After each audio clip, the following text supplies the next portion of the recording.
Meus queridos, a paz do Senhor, eu sou o pastor Anderson Silva, estamos juntos na Academia de Pregadores. Como você sabe, as nossas aulas de Escola Bíblica Dominical são um presente da Academia de Pregadores para todos vocês, para todos nós, não é verdade? São aulas gratuitas, mas se você não conhece a plataforma da Academia de Pregadores, procure conhecer. A Academia de Pregadores tem um curso para você. A Academia de Pregadores tem curso para a área teológica, para a área de liderança, para a vida pessoal. A Academia de Pregadores tem curso também para a sua vida pessoal. Curso de gestão das emoções, por exemplo, que nos ensina a ter inteligência emocional. A Academia de Pregadores também tem o curso de pentecostalismo, que está tratando das questões que envolvem este primeiro trimestre de 2021, onde estamos estudando sobre o verdadeiro pentecostalismo. Na aula de hoje estudaremos a lição de número 8, aula do dia 21 de fevereiro de 2021. O título da lição é Comprometidos com a Palavra de Deus. Perceba que estamos estudando sobre o verdadeiro pentecostalismo. Na aula passada estudamos sobre a liberdade e a reverência no culto. O verdadeiro pentecostalismo também não pode subsistir sem um comprometimento com a palavra de Deus. Porque uma característica fundamental do pentecostalismo é que o pentecostalismo é uma doutrina ortodoxamente bíblica. Então nós precisamos ter um comprometimento com a palavra de Deus. O texto áureo da nossa lição está em Lucas capítulo 11 e versículo 28, que nos diz o seguinte: bem-aventurados os que ouvem a palavra de Deus e guardam.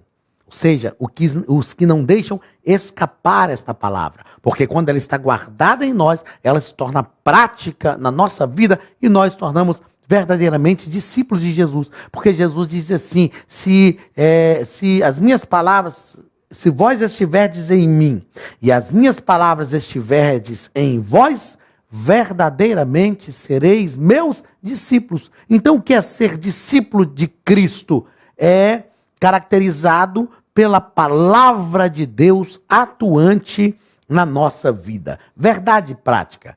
A autoridade divina da Bíblia deriva de sua origem em Deus. Porque a Bíblia tem autoridade divina, porque a origem dela está em Deus. E isto por si só encerra a suprema autoridade das Escrituras como plena e total garantia de infalibilidade.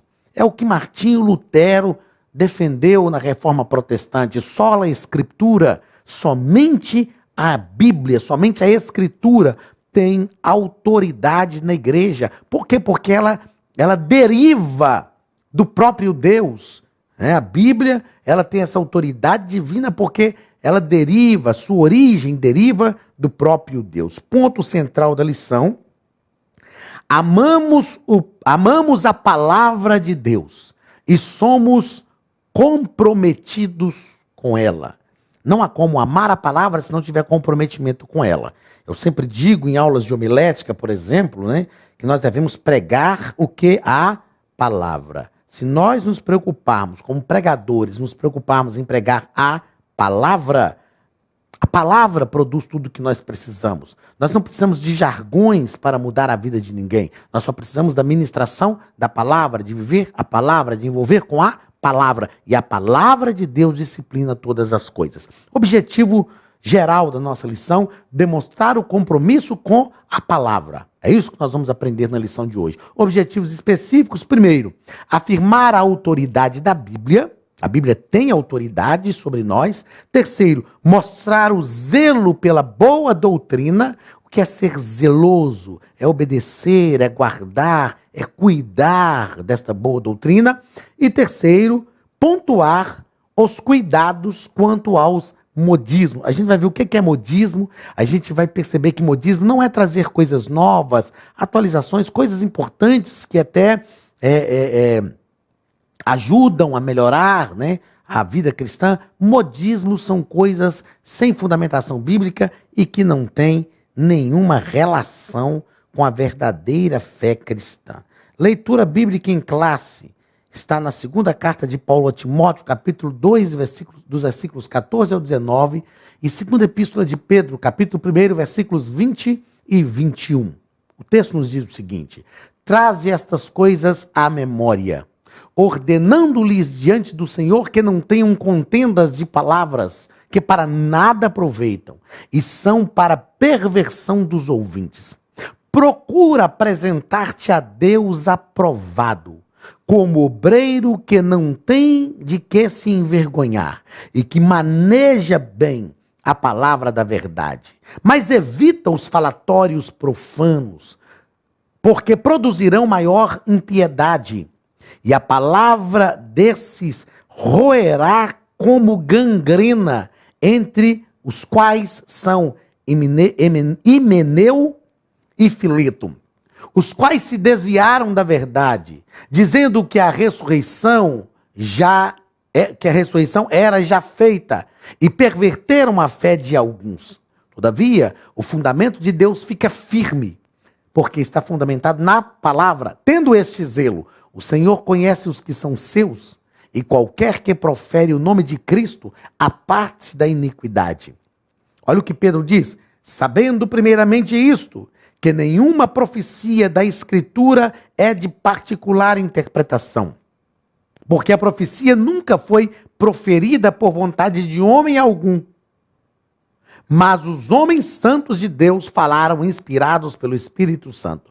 Nenhuma profecia da Escritura, ou seja, o texto bíblico, é de particular interpretação. Quem pode nos auxiliar na interpretação do texto bíblico? O próprio Espírito. Porque foi ele quem inspirou os homens a escrever, então ele pode nos auxiliar nesta interpretação melhor do que ninguém. Vamos aos comentários do nosso querido pastor Ezequias Soares. Primeiro ponto: a autoridade da Bíblia. Primeiro parágrafo, eu já citei isso aqui, sola escritura, que foi um dos solas da reforma protestante, não é? Lutero defendia o poder, a autoridade das escrituras. O brado de sola escritura significa que a Bíblia é a única regra de fé e prática na vida cristã. E é por meio dela que podemos conhecer a Deus e entender a sua vontade. Eu já citei aqui em aulas anteriores, de quando eu fiz o curso de pós-graduação em teologia sistemática, um aluno disse que para estudar teologia nós não precisávamos de Bíblia, era só estudarmos teólogo. E eu refutei dizendo que se estamos estudando teologia, estamos estudando sobre Deus. E não há como estudar sobre Deus sem estudar a Bíblia, as Sagradas Escrituras, porque aqui está a grande revelação de Deus. As maiores, mais profundas, mais específicas revelações de Deus à humanidade estão aqui. E nenhuma revelação pode fugir às verdades bíblicas. Porque qualquer revelação deve ser julgada pelo crivo das Escrituras, pelo crivo da palavra de Deus. A Bíblia é o livro mais vendido, mais lido em todo o mundo. É o livro mais provado e mais aprovado de todo o mundo. A Bíblia tem credibilidade. A sua autoridade é irrefutável. O poder de transformação das Sagradas Escrituras continua vivo e efetivo nos nossos dias. Prático, a gente percebe isso. Então, a Bíblia tem a autoridade máxima na igreja. A Bíblia nos traz a palavra de Deus ao coração. Segundo parágrafo, nossos fundamentos. O nosso comentarista nos coloca aqui: a nossa fonte de autoridade é unicamente a Bíblia. E ele cita mais uma vez a declaração de fé da Assembleia de Deus. A Bíblia é a nossa única regra de fé e prática. Não necessitamos de nenhuma nova revelação extraordinária ou pretensamente canônica. Aqui está o nosso fundamento. A nossa prática de fé está fundamentada na Bíblia, a palavra de Deus. E terceiro parágrafo deste primeiro ponto, o comentarista vai falar que não somos deístas. O que é o deísmo? É uma doutrina que ensina que Deus criou todas as coisas, mas Deus se afastou dessas coisas que foram criadas. Deus se afastou dessas coisas que foram criadas. Nós somos teístas. O que é a doutrina do teísmo? O teísmo nos ensina, e o comentarista inclusive coloca isso aqui, somos teístas. O teísta nos ensina que Deus, o teísmo, nos ensina que Deus criou todas as coisas, mas Deus continua em contato com a sua criação. Nós cremos que Deus continua a se comunicar com o seu povo por meio dos dons espirituais, dessa revelação do Espírito. Deus se comunica conosco através da leitura da palavra e dos dons espirituais, através de sonhos, visões e até pelas coisas mais simples do dia a dia. O que nós precisamos perceber é que tudo isso aqui tem que ser definido pelo crivo da palavra. A Bíblia é o crivo onde deve ser submetida toda manifestação de Deus a nós hoje. Não que essa manifestação de Deus, que Deus realmente precisa passar pelo crivo da palavra. Mas o que eu quero dizer é que qualquer manifestação, dita manifestação de Deus, que não passe pelo crivo da palavra, não é manifestação de Deus. Ok? Então não é que a manifestação de Deus tem que obedecer à palavra, porque Deus é Deus. Mas o problema é que nós temos ditas manifestações de Deus e que fogem ao crivo da palavra. Deus não se choca consigo mesmo. Deus não é paradoxal àquilo que ele mesmo faz. Ok? A palavra de Deus foi gerada pela vontade do próprio Deus, pela palavra do próprio Deus. Então nada do que nós vemos acontecer hoje pode ser incongruente com a palavra, pode ser paradoxal à Bíblia Sagrada, porque Deus não vai contra si mesmo. Segundo ponto da nossa lição, zelo pela doutrina. No primeiro parágrafo nós vamos tratar sobre ensino ou instrução, e nós vamos compreender que a palavra doutrina significa ensino ou instrução, e nos referindo aos ensinos bíblicos. Eu sei que o termo doutrina ainda causa incômodo aos ouvidos de alguns, porque muitas pessoas, quando nós falamos de doutrina, entendem usos e costumes. Porque nós, ao longo dos anos, ouvimos isso. Vamos ao culto de doutrina. E neste culto de doutrina se falava muito de usos e costumes.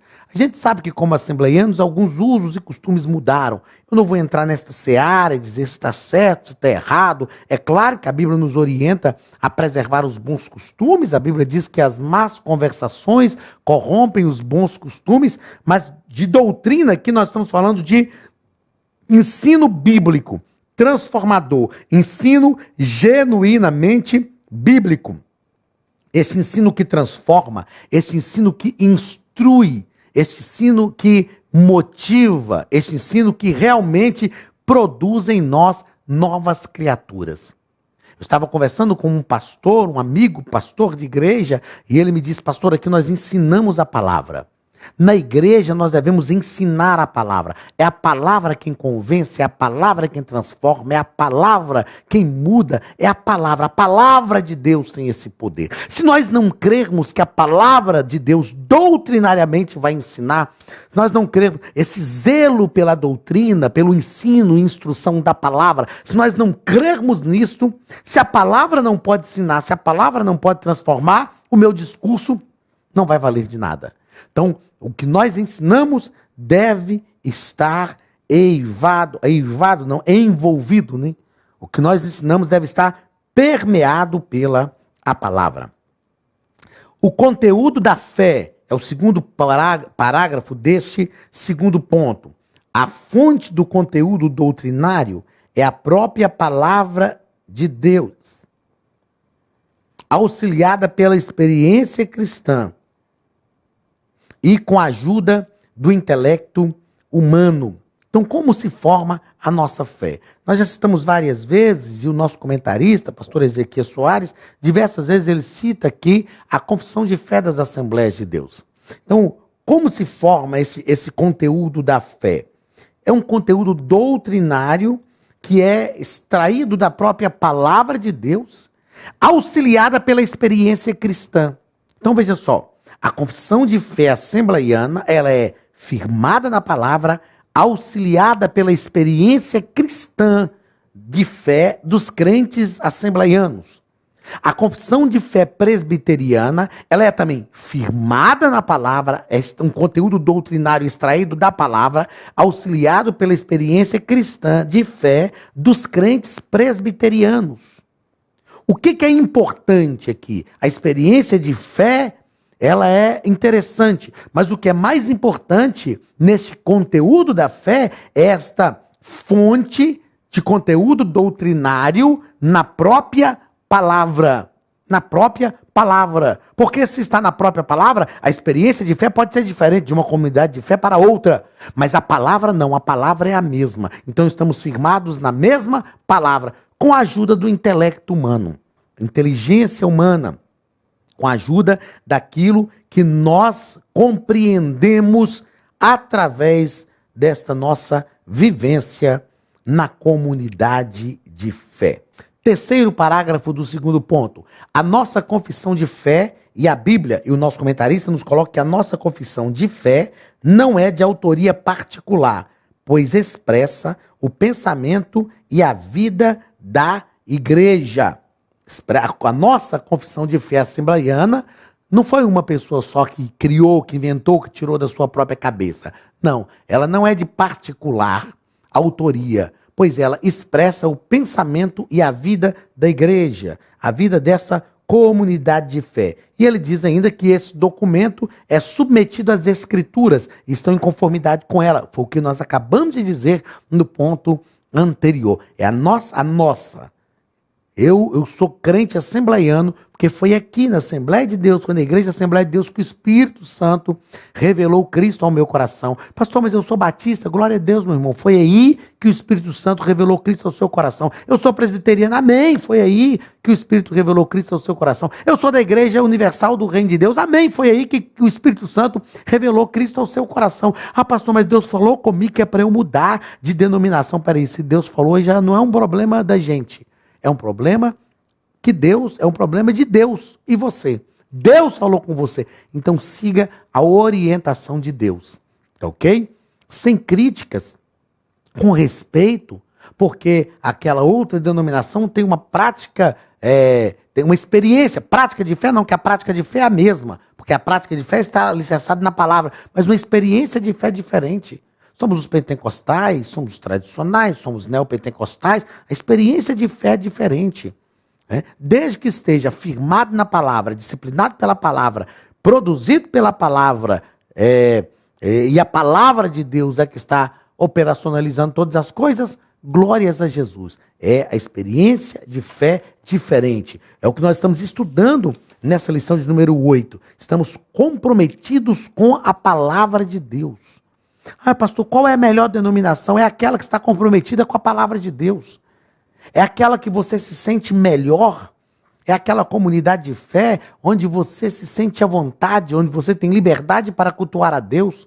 Pastor, qual é a pior? Aquela que não está comprometida com a palavra. Pronto, simples assim. É aquela que não tem um comprometimento com a palavra. Se não tem um comprometimento com a palavra, não devemos estar ali. Porque estamos no lugar onde o comprometimento com a palavra não é verdadeiro. Estar num lugar onde falta o comprometimento com a palavra é estar no lugar errado. Terceiro e último ponto da nossa lição. Cuidado quanto aos modismos. Aqui nós vamos entender o que são os modismos. Primeiro parágrafo. Modismos. O que são estes modismos? São os ventos de doutrina que vêm e se vão, que têm caráter efêmero, passageiro, que para nada aproveitam. Em outras palavras, são inúteis e inaproveitáveis. E aí nós vamos ter diversas coisas que o nosso comentarista cita aqui. Dente de ouro, o dom da unção do caicai, o sopro santo, a febre de ver anjos e outras aberrações doutrinárias. O que nós precisamos pensar? Que os modismos não são práticas, não são novas práticas fundamentadas na palavra. Agora, nós não podemos também ser tradicionalistas, né? Não, tem que ser assim. Eu vejo crentes assembleianos, por exemplo, que dizem, não, a gente tem que, até a liturgia do culto tem que ser engessada. A gente tem que orar, depois cantar 3 hinos da harpa, depois ler a palavra, depois tem que ouvir o ciclo de oração, depois tem que ouvir a mocidade, depois o coral, depois as... Não, são engessados. Modismos não está ligado a isso. Modismo não está ligado a ter uma liturgia diferente. Modismo não está ligado a ter uma prática cultica diferente. Desde que essa prática cultica esteja alicerçada na palavra. Se está alicerçado na palavra e se promove a santificação, se promove o crescimento, se promove a glorificação do nome do Senhor Jesus, glórias a Jesus por isso. Porque senão também a gente vai ficar parado no tempo. Tem gente que quer que o obreiro, o pastor da igreja, fique parado no tempo. O pastor não pode fazer nada diferente, que ele já está perdendo as estribeiras. Enfim. Segundo parágrafo deste terceiro e último ponto. Procura apresentar-te a Deus. Apresentar-se a Deus aprovado significa estar disponível, testado e aprovado por Deus e reconhecido pela igreja. Eu sempre digo o seguinte, que a igreja de Deus entende o que de Deus vem.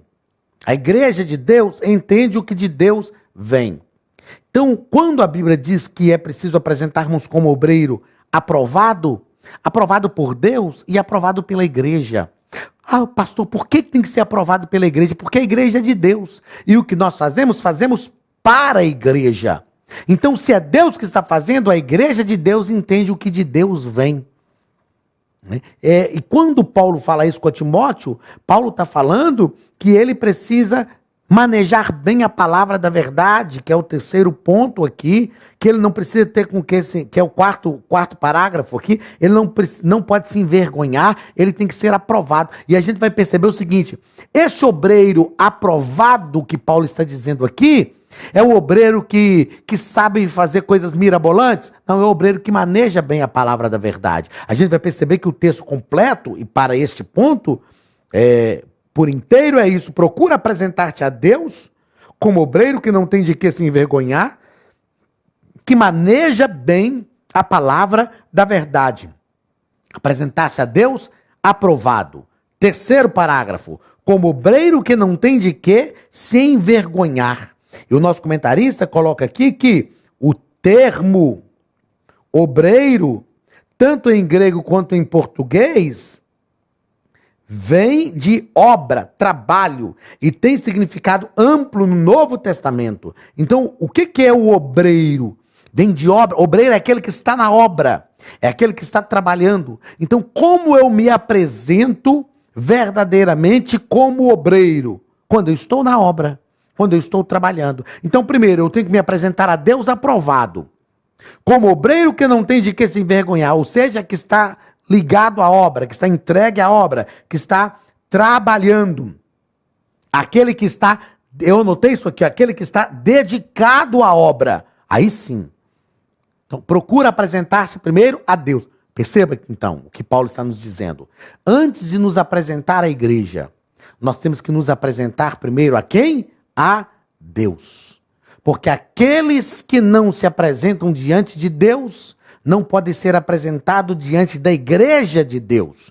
Porque o Deus da igreja é maior do que a igreja de Deus. E outra coisa, quem dá obreiros para a sua igreja é o próprio Deus que criou a igreja, que é o Senhor da igreja.